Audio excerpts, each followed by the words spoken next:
नमस्कार दोस्तों, मैं मनोहर राठौड़ फिर से स्वागत करता हूं आपके अपने YouTube channel brain box coaching classes में। तो आज का हमारा टॉपिक है डिविजिबिलिटी यानी कि विभाजकता। इसे वैसे समझे तो कोई आपको संख्या दी जाती है और पता करना रहेगा कि वो संख्या इनमें से किस संख्या से पूर्णतः विभाजित होगी। तो शुरुआत करते हैं विभाजकता की। तो शुरुआत करते हैं। सबसे पहली संख्या आती है 0। तो जैसा कि आपको पता है 0 का किसी भी संख्या में भाग देते हैं तो हमें क्या मिलता है। मैंने कोई संख्या ली, उसमें अगर 0 का भाग दिया तो मुझे क्या मिला, नॉट डिफाइंड, या जिसको आप लिखते हो अनंत। ठीक है, तो किसी भी संख्या में 0 का भाग पॉसिबल होता नहीं है, तो एक 0 का कोई भी विभाजकता का नियम नहीं होता। उसके बाद में अपनी संख्या आती है 1। और सबको पता है किसी भी संख्या, कोई भी मैंने संख्या ले ली, जैसे 23 ली, उसमें मैंने अगर 1 का भाग दिया तो कितनी बार जाएगा, 1 बार। तो सबको पता है किसी भी संख्या में अगर 1 का भाग देते हैं वो पूर्णतः विभाजित तो होगी। कितनी बार, जितनी संख्या ली उतनी बार ही उसमें 1 का भाग चला जाएगा। तो 0 और 1 का कोई भी विभाजकता का नियम नहीं होता है। 0 का किसी भी संख्या में भाग जाता नहीं है और 1 का किसी भी संख्या में भाग चला जाएगा कितनी बार, जितनी वो आपको संख्या दी जाती है। सबसे पहले अपन लेते हैं 2 को। मैंने 2 ले लिया, 4 ले लिया, 8 ले लिया। ठीक है, मैंने 2 लिया, 4 लिया और 8 लिया। अब जैसा सब जानते हैं 2 को मैं क्या लिख सकता हूँ, 2 की पावर 1। इसका मान कितना होता है, 2। मैंने 2 की पावर, इसको क्या लिख सकता हूँ, 2, और इसको क्या लिख सकता हूँ, 2 की पावर 3। ठीक है, और ऐसे भी अगर आप 16 भी लेंगे तो उसको क्या लिख सकते हो, 2 की पावर 4। ठीक है, ऐसे आप अगली संख्या भी ले सकते हो। ठीक है, मैंने अभी ये 2, 4 और 8 ली, और क्या करते हैं, हमने कोई संख्या ली, जैसे मैंने कोई संख्या ले ली 4, 6, 9, 7, ये मैंने क्या ले ली, संख्या। ठीक है, और इसमें चेक करना है सबसे पहले कि 2 का भाग जाएगा कि नहीं जाएगा, उसके बाद 4 का जाएगा कि नहीं जाएगा, उसका बाद 8 का जाएगा कि नहीं जाएगा। तो शुरुआत करते हैं सबसे पहले 2 से। तो 2 को मैं क्या ले सकता हूँ, 2 की पावर 1। और यहाँ जितनी पावर है अपनी जो संख्या है उसमें, उस पावर की जितनी पावर है उतने ही अंतिम से अंक, या मैं कह सकता हूं अगर 1 है पावर तो यूनिट नंबर। तो कौन सा यूनिट नंबर, क्या हुआ, यूनिट नंबर यानी कि इकाई अंक। अगर इकाई अंक अपना क्या है, अपना 7। अगर इकाई अंक में 2 का भाग जाता है, इकाई अंक में अगर 2 का पूर्णतः पूरा भाग जाता है तो इस संख्या में भी 2 का भाग जाएगा, पूरी संख्या में भी 2 का भाग जाएगा। तो मैं साथ में अगर 2 का भाग देता हूं तो जाता है क्या, नहीं जाता, रिमाइंडर 0 नहीं बचता, पूर्णतः भाग नहीं जाता, तो इस संख्या में 2 का भाग नहीं जाएगा। तो 2 की डिविजिबिलिटी का नियम ये बना कि जो अपने संख्या दी जाती है उसकी यूनिट नंबर या इकाई अंक, अगर उसका इकाई अंक 2 से पूर्णतः विभाजित है, 2 की पावर 1 है, जितनी पावर है उतना अंक लेना है। पावर थी 1 तो मैंने 1 अंक लिया, और उसमें अगर 2 का भाग जाता है तो उस संख्या में भी 2 का भाग जाएगा।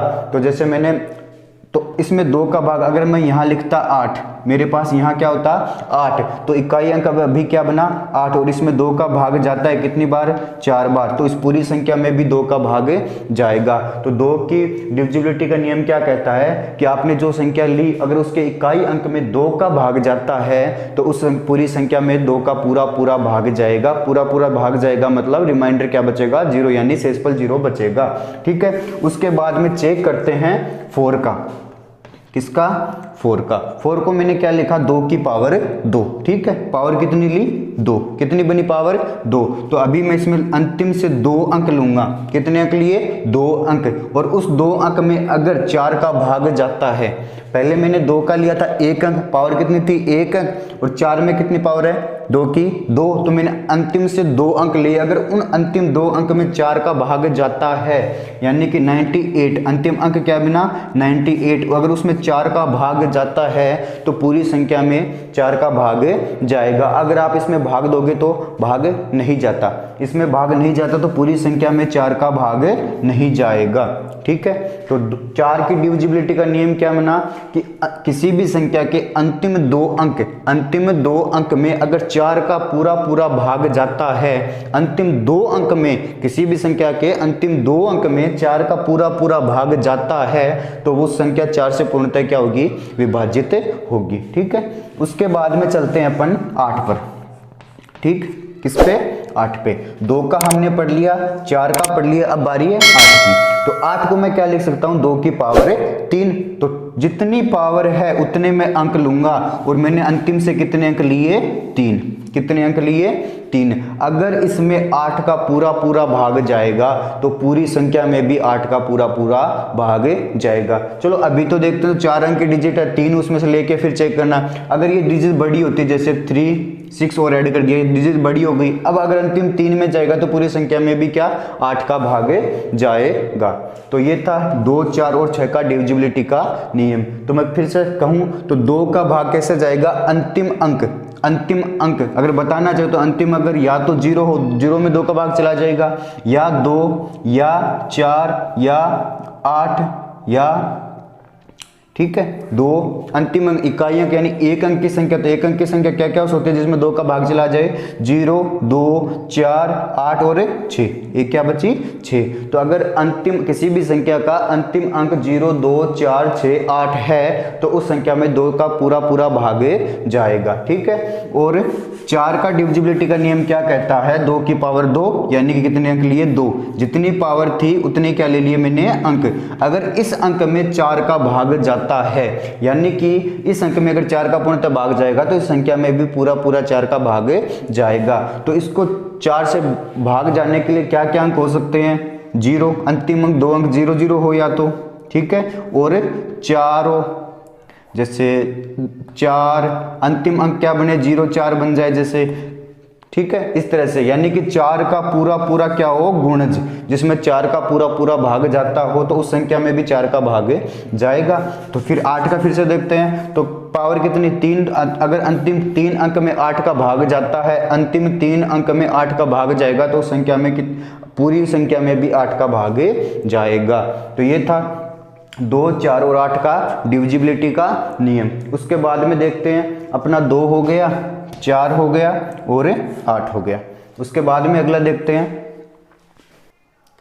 अगली संख्या लेते हैं 3 और 9। ठीक है, पहले मैंने क्या लिया? 3 और 9। इनकी डिविजिबिलिटी का नियम देखेंगे। ठीक है, इनके नियम क्या कहता है कि आपको जो संख्या दी जाती है, कोई संख्या दे दी, जैसे ये कोई संख्या है, ठीक है, ये संख्या दे दी और पूछे कि 3 का इसमें भाग जाता है कि नहीं जाता।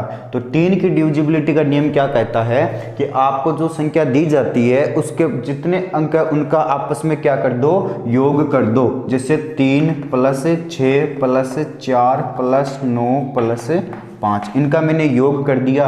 योग क्या आया? 6 3 9, 9 4 13, 13 और 9 22, 22 और 5 27। कितना आया? 27। अगर इस अंकों के योग में 3 का भाग जाता है तो उस संख्या में भी 3 का भाग जाएगा। तो 27 में मैं अगर 3 का भाग दूं तो कितनी बार जाएगा? कितनी बार गया? 9 बार। कितनी बार गया? 9 बार। पूर्णतः विभाजित हुई तो इस संख्या में 3 का भाग भी क्या जाएगा? पूरी संख्या में भी 3 का भाग जाएगा। तो 3 की डिविजिबिलिटी का नियम क्या कहता है कि आपको जो संख्या दी जाती है उनका उन संख्याओं के प्रत्येक अंक का आपस में क्या कर दो? योग। अगर उस योग में 3 का भाग जाता है, उन योग में अगर 3 का भाग जाएगा तो उसमें पूरी संख्या में भी किसका भाग जाएगा? 3 का। ये था 3 की डिविजिबिलिटी का। और इसी तरह है 9 की डिविजिबिलिटी का। मैंने यही संख्या ले ली और चेक करना है कि इसमें 9 का भाग जाएगा कि नहीं जाएगा। और 9 की डिविजिबिलिटी का नियम यही कहता है कि ये जो संख्या दी जाती है उनको आपस में ऐड कर दो। अगर उसमें 9 का भाग जाएगा, अगर उसमें 9 का भाग जाता है तो उस पूरी संख्या में भी 9 का भाग जाएगा। अगर मैं फिर से ऐड कर दूं तो मुझे क्या मिलेगा? 27 में अगर मैं 9 का भाग देता हूं तो कितनी बार जाएगा? 3 बार। यानी कि उनके योग में 9 का भाग चला गया तो उस संख्या में, पूरी संख्या में, इस पूरी संख्या में 9 का भी भाग जाएगा। तो ये था 3 और 9 की डिविजिबिलिटी का नियम। क्या कहता है कि 3 का क्या कहता है कि जो संख्या दी जाती है उनको आपस में ऐड कर दो, सम ऑफ डिजिट्स कर दो, और जो बचा उसमें जो ऐड करने के बाद जो संख्या मिली उसमें 3 का भाग दो। अगर पूरा पूरा भाग जाता है तो उस संख्या में पूरा 3 का भाग जाएगा। और 9 की डिविजिबिलिटी का भी नियम यही कहता है, जिस तरह से 3 के लिए अपन ने ऐड किया उसी तरह 9 के लिए भी अपन ऐड करेंगे। और ऐड करने के बाद जो संख्या मिलती है अगर उसमें 9 का भाग चला जाता है पूरा पूरा तो उस संख्या में भी 9 का भाग जाएगा। तो ये था 3 और 9 की डिविजिबिलिटी का नियम। ठीक है, अब अगली संख्या लेता हूं मैं 6 और 12। क्या लिया 6 और 12। तो मैंने क्या लिखा 6 और 12, इनका चेक करेंगे।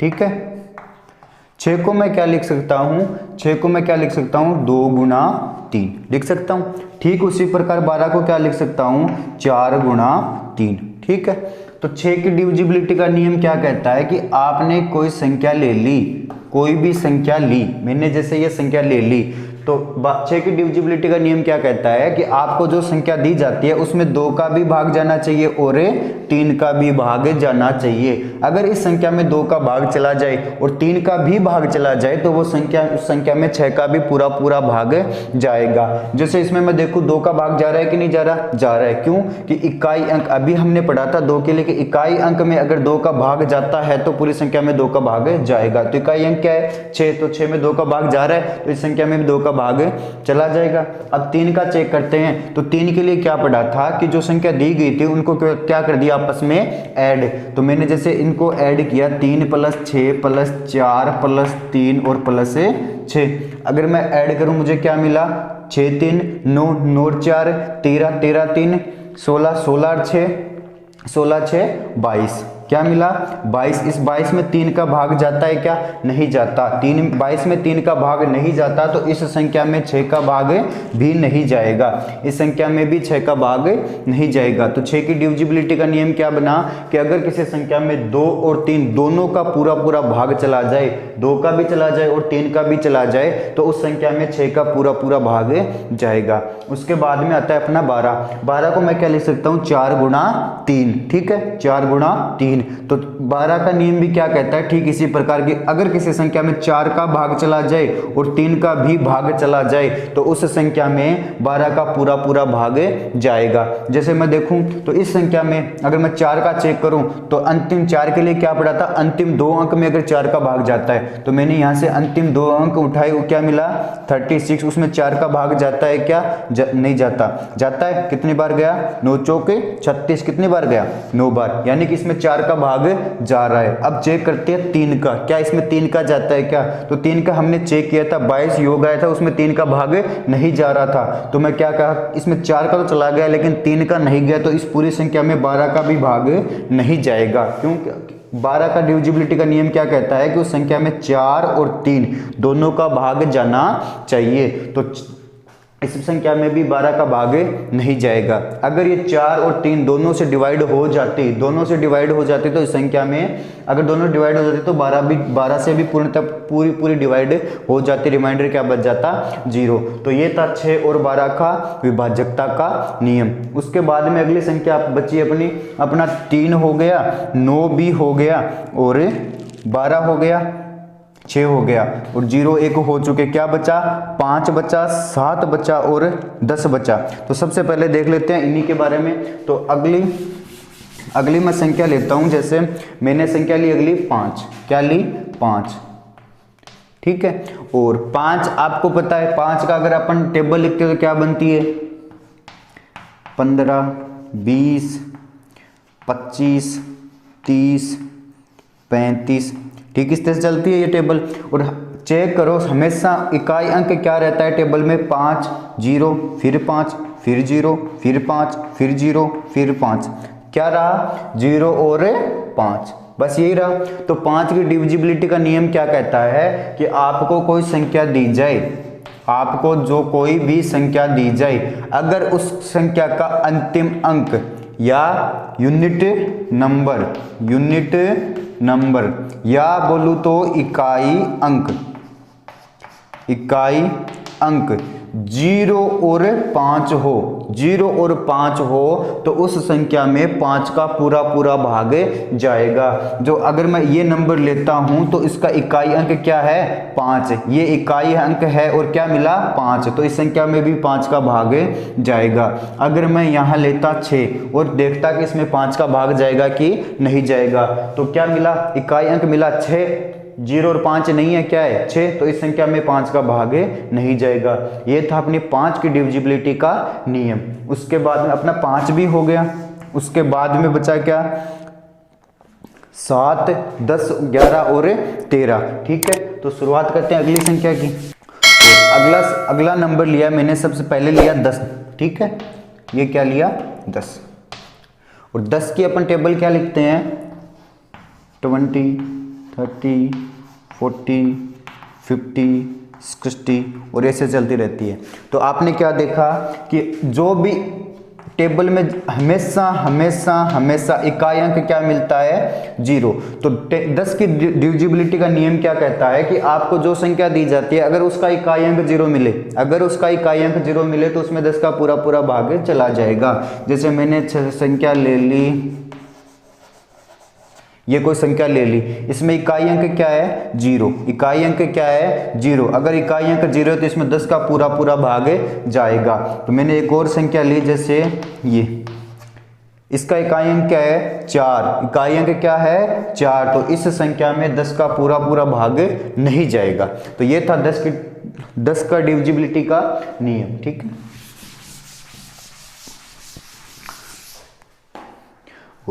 अपना 10 भी हो गया, बचा क्या 7, 11 और 13, 7, 11 और 13।